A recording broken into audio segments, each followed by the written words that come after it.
ಬೆಣ್ಣೆತೋರ ಡ್ಯಾಮ್ನಿಂದ ನೀರು ಬಿಡುಗಡೆಯಾಗಿದೆ. ಹೀಗಾಗಿ ವಿಪರೀತವಾದಂಥ ನೀರು ನುಗ್ಗಿದೆ.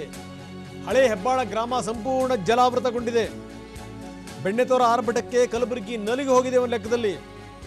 ನೆರವಿಗಾಗಿ ಮನೆಗಳ ತಾರಸಿ ಏರಿ ಕೂತ್ಕೊಂಡಿದ್ದಾರೆ ಜನರು. ಗ್ರಾಮಸ್ಥರಿಗೆ ಮಾಡಿಯೇ ಸೂರೀಗ. ನೋಡಿ, ಜನರನ್ನ ತೋರಿಸ್ತಾ ಇದ್ದೀವಿ. ಹಳೆ ಹೆಬ್ಬಾಳ ಗ್ರಾಮದ ವಿವರಗಳು, ಆ ದೃಶ್ಯಾವಳಿಗಳನ್ನು ತೋರಿಸ್ತಾ ಇದ್ದೀವಿ. ಎಷ್ಟರ ಮಟ್ಟಿಗೆ ನೀರು ನುಗ್ಗಿದೆ ಅಂತಂತಂದರೆ ಜನ ಈಗ ಜೀವ ಅಂಗೈಯಲ್ಲಿ ಹಿಡ್ಕೊಂಡು ಮನೆಯ ತಾರಸಿಯನ್ನು ಏರಿ ಕೂತ್ಕೊಂಡಿದ್ದಾರೆ. ಅಲ್ಲಿ ನೋಡ್ತಾ ಇದ್ದೀರಿ, ಅಲ್ಲಿನ ತಾರಸಿಗಳೇ ಒಂಥರ ಬಹಳ ವಿಭಿನ್ನವಾಗಿರ್ತವೆ. ಅಲ್ಲಿನ ಸೂರುಗಳು ಒಂಥರ ಕಲ್ಲುಗಳನ್ನೇ ಹೊಂದಿಸಿರ್ತಾರೆ ಅವರು. ಮನೆಗಳ ಮೇಲೆ, ತಾರಸಿಗಳ ಮೇಲೆ ಆಶ್ರಯ ಜನಗಳದ್ದು. ಇನ್ನೊಂದು ಕಡೆ ನೋಡಿದ್ರೆ ಹೊಟ್ಟೆ ಉರಿದೋಗುತ್ತೆ. ಯಾಕಂದರೆ ಈ ಗರ್ಭಿಣಿಯರು, ಬಾಣಂತಿಯರು, ಈ ಪುಟ್ಟ ಮಕ್ಕಳು, ವಯಸ್ಸಾದಂಥವರು ಅವರೆಲ್ಲ ಲಾರಿನಲ್ಲಿ ಆಶ್ರಯ, ಲಾರಿಗಳಲ್ಲಿ. ಇಂಥ ಒಂದು ಸ್ಥಿತಿ ಇದೆ ಈಗ. ಹಳೆ ಹೆಬ್ಬಾಳ ಗ್ರಾಮದ ವಿವರಗಳನ್ನು ನಾವು ಕೊಡ್ತಾ ಇದ್ದೀವಿ. ಅಷ್ಟೊಂದು ನೀರು ಹರಿತಾ ಇದೆ, ಅಷ್ಟು ನೀರಿದೆ, ಆದರೆ ಕುಡಿಯೋಕ್ಕೆ ನೀರು ಸಿಗ್ತಾ ಇಲ್ಲ ಜನಗಳಿಗೆ. ಅಂಥ ಒಂದು ಸ್ಥಿತಿ ಇದೆ. ಹೊರಗಡೆ ತುಂಬ ಕಣ್ಣೀರು, ಹೊರಗಡೆ ತುಂಬ ನದಿಯ ನೀರು, ಕಣ್ಣಲ್ಲಿ ಕಣ್ಣೀರು, ಅಂಥ ಒಂದು ಸ್ಥಿತಿ. ಯಾರು ಕೂಡ ಇವ್ರನ್ನ ಕಾಪಾಡುವಂಥ ಸ್ಥಿತಿನಲ್ಲಿ ಇಲ್ಲ. ಯಾಕಂದರೆ ಇದು ಒಂದು ಕಡೆಗೆ ಆಗಿರುವಂಥದ್ದಲ್ಲ, ಎಲ್ಲ ಭಾಗಗಳಲ್ಲೂ ಕೂಡ ಇದೇ ರೀತಿಯ ಸ್ಥಿತಿ ಇದೆ. ಒಂದು ಕಡೆಯಿಂದ ಇನ್ನೊಂದು ಕಡೆಗೆ ಏನಾದರೂ ಬರಬೇಕು ಅಂತಂದರೂ ಕೂಡ ಭಾಳ ಹರಸಾಹಸ ಮಾಡಬೇಕು ಅಂತ ಒಂದು ಸ್ಥಿತಿ.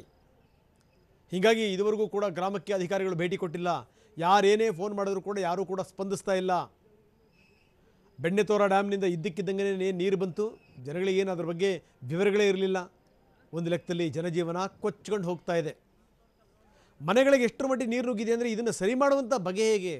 ಇವತ್ತು ನೀರು ಬರುತ್ತೆ, ಇನ್ನೊಂದು 10 ದಿವಸಕ್ಕೋ 15 ದಿವಸಕ್ಕೋ ಇದೆಲ್ಲವೂ ಕೂಡ ದೂರ ಆಗ್ಬೋದು, ಪ್ರಶ್ನೆ ಬೇರೆ. ಅದಾದ ಮೇಲೆ ಬದುಕು ಕಟ್ಕೊಳ್ಳೋದು ಇದೆಯಲ್ಲ, ಅದು ಬಹಳ ಕಷ್ಟದ ಸಂಗತಿ. ಅದು ಹೋದ ವರ್ಷ ಏನೇನು ಎಡವಟ್ಟುಗಳಾಯಿತು ಅದರ ಬದುಕನ್ನೇ ಕಟ್ಕೊಳ್ಳೋಕ್ಕಾಗಿಲ್ಲ. ಇನ್ನೂ ಬದುಕು ಬರಬಾದಾಗಿವೆ.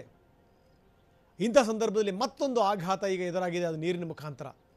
ಹಳೆ ಹೆಬ್ಬಾಳ ಗ್ರಾಮದ ವಿವರಗಳನ್ನು ತೋರಿಸ್ತಾ ಇದ್ದೀವಿ. ಒಂದು ಕಡೆಗೆ ವಿಪರೀತವಾಗಿ ನುಗ್ಗಿರುವಂಥ ನೀರು, ಇನ್ನೊಂದು ಕಡೆಗೆ ಜನರು ಆಶ್ರಯಕ್ಕೋಸ್ಕರ ತಾರಸಿಯನ್ನು ಏರಿರುವಂಥದ್ದು.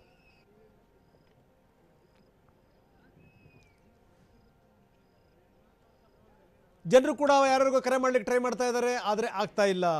ಈವನ್ ಪೊಲೀಸ್ ಅಧಿಕಾರಿಗಳಿಗೆ ಕರೆ ಮಾಡಿದ್ರು ಕೂಡ ಅವರೂ ಕೂಡ ತಲೆ ಬಿಸಿಲಿದ್ದಾರೆ. ಯಾಕಂದರೆ ಒಂದು ಭಾಗದಲ್ಲಿ ಆಗಿರುವಂಥದ್ದಲ್ಲ ಇದು, ಎಲ್ಲ ಕಡೆಗೂ ಕೂಡ ಇದೇ ಹಣೆ ಬರಹ, ಎಲ್ಲ ಕಡೆಗೂ ಕೂಡ ಇದೇ ಸ್ಥಿತಿ. ಹಾಗಾದರೆ ಜನರನ್ನು ಕಾಪಾಡುವಂಥವ್ರು ಯಾರು? ಪಾಪ ಮನೆ ಮೇಲೆ ಜನರು ಆಶ್ರಯ ಪಡೆದಿದ್ದಾರೆ ಅಂದರೆ ನೀವು ಅರ್ಥ ಮಾಡ್ಕೊಳ್ಳಿ ಎಷ್ಟು ಮಟ್ಟಿಗೆ ಇದೆ ಸ್ಥಿತಿ ಅಂತ.